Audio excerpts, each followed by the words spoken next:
رئیسدار صاحب او مشاعرې او شعرونو خو خوند کړی دی خو بیا به وروسته سختې خبرې هم واورئ. خیر دا سلسله زموږ دغسې روانه هم ده.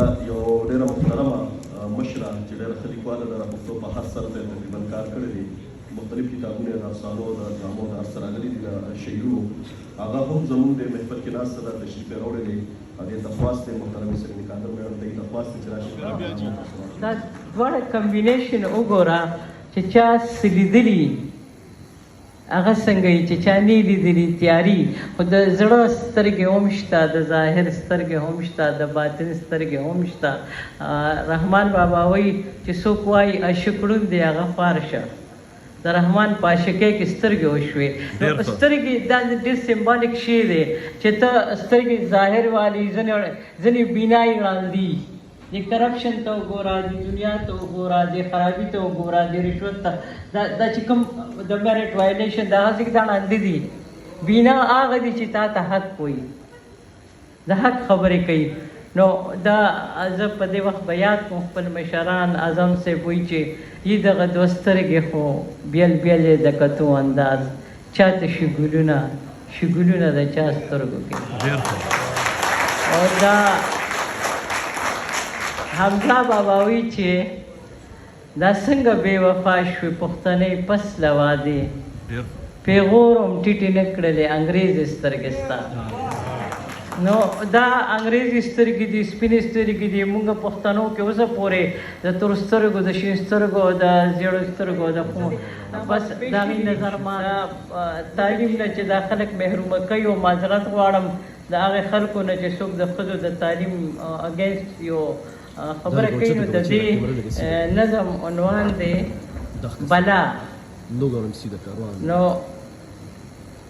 دا بلا یو داسې ده چې لږ اویرنس پیدا کوي چې لا خو ښځې ته مخاطبه ده، جینۍ ته، ماشومې ته، چې لا خو د سترګې غړونې نه وې، لا خو پوره بیداره شوې نه وې، لا خو تعلیم دې پوره شوی نه و، تا خو رڼا د ژوند لیدلې نه ده، لکه اوسې د شرمخانو تښتېدلې نه وې، لا خو د ګېډه مړه شوې نه وه، لا د پردو لوښو وینځلو خلاصه شوې نه یې.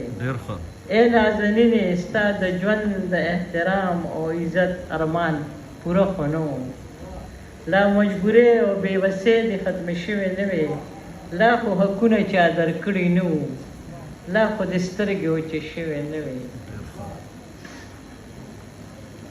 د پاسه بله بلا پتا نازله شوله، وای بورکه په سر کا تیرو کې ژوند تېروه، د پوهې علم په لار ګورې چې پویه نه شې، خو د هوا لورې څومره پنجرې سازې شوې، څومره ژوندۍ ښخې شوې، ډېرې سورې هم لاړې، مونږ خرڅې شوي هم یو، مونږ ګډې شوي هم یو،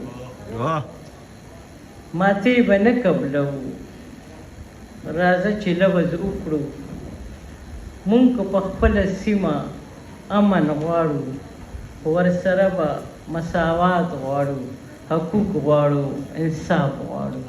سترګو کې خاندي ویښه شوې په کجل کې شپه ده، سترګو کې خاندي ویښه شوې په کجل کې شپه ده، ژوند سره مل د سحرونو په مزل کې شپه ده، او سترګې را پرانیزه جانانه سره پېښه نه شي، زړه مې درزېږي په ډومبي ځل مې ځنګل کې شپه ده، سترګې را پرانیزه جانانه سره پېښه نه شي، زړه مې درزېږي په ډومبي ځل مې ځنګل کې شپه ده. او د آخري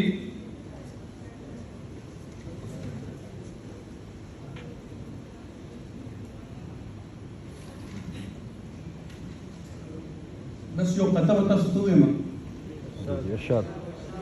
دا ښکلي په مکیز لوټي د زړه قرار، توبه توبه چاپېره نظرونه ګرځوي، او کافي ده د جانان د سترګو دا پېژنګلو په یو نظر کې باړه.